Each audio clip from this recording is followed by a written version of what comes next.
Hello friends, in this tutorial we will study about variables. Variables represent storage locations. Every variable has a type that determines what value can be stored in the variable. The value of the variable can be changed through the various operators, either it is plus plus or minus minus. Different types of data types is there for storing various values. This table shows different data types, for example integer, float, double decimal, character and bool.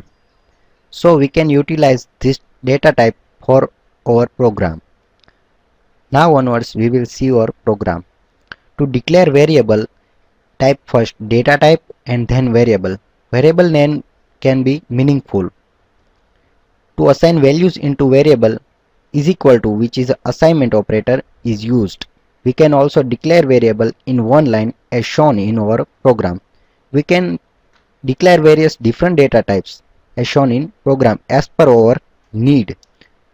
Example, to store boolean value, bool data type is used.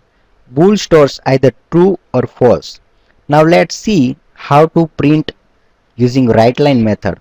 System namespace console class and WriteLine method of console class is used to print value on console.